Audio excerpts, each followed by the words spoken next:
السلام علیکم ناظرین۔ حضرت عمر بن خطاب رضی اللہ تعالی عنہم نے روم سے لڑنے کے لیے ایک فوجی دستہ روانہ کیا۔ اس دستے میں ایک نوجوان صحابی عبداللہ بن حذیفہ بن قیس الحسمی رضی اللہ تعالی عنہم بھی تھے۔ مسلمانوں اور کیسر کی فوج کے درمیان لڑائی نے طول پکڑ لیا۔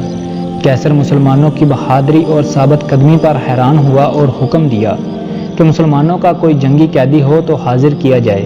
عبداللہ بن حذیفہ کو گھسیٹ کر حاضر کیا گیا، جن کے ہاتھوں اور پاؤں میں ہتھ کڑیاں تھیں۔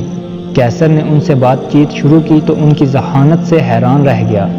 دونوں کے درمیان یہ مکالمہ ہوا: کیسر، نصرانیت قبول کر لے، تمہیں رہا کر دوں گا۔ عبداللہ: نہیں کیسر، نصرانیت قبول کر لے، آدھی سلطنت تمہیں دے دوں گا۔ عبداللہ: نہیں کیسر، نصرانیت قبول کر لے، آدھی سلطنت دوں گا اور تمہیں حکمرانی میں شریک کروں گا۔ عبداللہ: نہیں، اللہ کی قسم، اگر تم مجھے اپنی پوری مملکت، اپنے آباء و اجداد کی مملکت، عرب و عجم کی حکومتیں بھی دے، میں پلک جھپکنے کے لیے بھی اپنے دین سے منہ نہیں موڑوں گا۔ کیسر غضبناک ہوا اور کہا: تجھے قتل کر دوں گا۔ عبداللہ: مجھے قتل کر دے۔ کیسر نے حکم دیا کہ ان کو ایک ستون پر لٹکا کر ان کے آس پاس تیروں کی بارش کی جائے ڈرانے کے لیے، پھر اس کو عیسائیت قبول کرنے یا موت کو گلے لگانے میں سے ایک بات کا اختیار دیا جائے۔ جب کیسر نے دیکھا کہ اس سے بھی بات نہیں بنی، وہ کسی حال میں اسلام چھوڑنے کے لیے تیار نہیں، تو حکم دیا کہ قید میں ڈال دو اور کھانا پینا بند کر دو۔ عبداللہ کو کھانا پینا نہیں دیا گیا، یہاں تک کہ پیاس اور بھوک سے موت کے قریب ہو گئے تو کیسر کے حکم سے شراب اور خنزیر کا گوشت ان کے سامنے پیش کیا گیا۔ جب عبداللہ نے یہ دیکھا تو کہا: اللہ کی قسم، مجھے معلوم ہے کہ میں وہ مضطر حال پریشان ہوں جس کے لیے یہ حلال ہے، مگر میں کفار کو خوش کرنا نہیں چاہتا۔ یہ کہہ کر کھانے کو ہاتھ بھی نہ لگایا۔ یہ بات کیسر کو بتائی گئی تو اس نے عبداللہ کے لیے بہترین کھانا لانے کا حکم دیا۔ اس کے بعد ایک حسین و جمیل لڑکی کو ان کے پاس بھیجا گیا کہ ان کو چھیڑے اور فحاشی کا مظاہرہ کرے۔ اس لڑکی نے بہت کوشش کی مگر عبداللہ نے اس کی طرف کوئی توجہ نہ کی اور اللہ کے ذکر میں مشغول رہے۔ جب لڑکی نے یہ دیکھا تو غصے سے باہر چلی آئی اور کہا: تم نے مجھے کیسے آدمی کے پاس بھیجا؟ میں سمجھ نہ سکی کہ وہ انسان ہے یا پتھر۔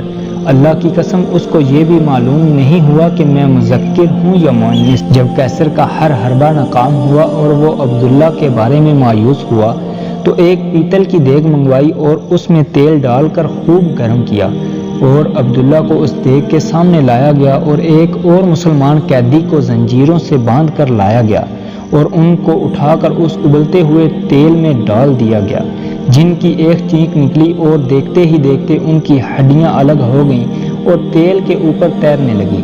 عبداللہ یہ سارا منظر دیکھ رہے تھے۔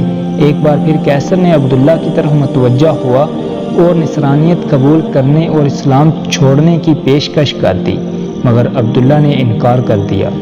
کیسر غصے سے پاگل ہونے لگا اور حکم دیا کہ یہ دیگ میں موجود تیل اٹھا کر عبداللہ کے سر پر ڈال دیا جائے۔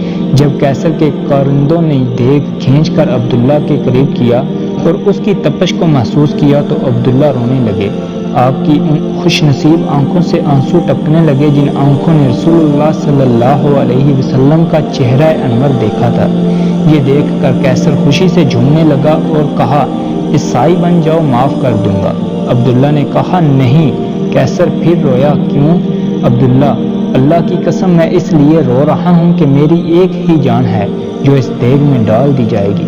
میری یہ تمنا ہے کہ میرے سر کے بالوں کے برابر جان ہوں اور ایک ایک کر کے اللہ کی راہ میں نکلیں۔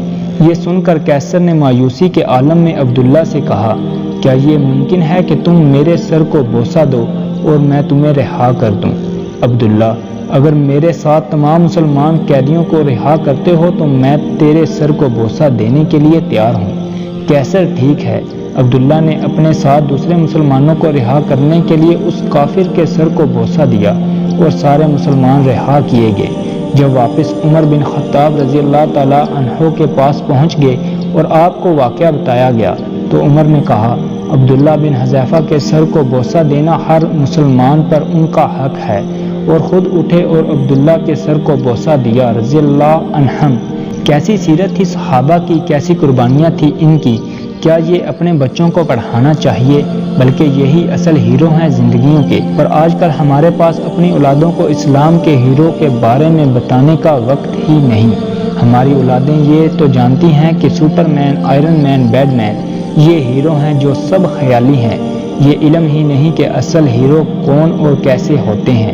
اللہ سب کو علم سیکھنے اور سکھانے کی توفیق عطا فرمائے، آمین۔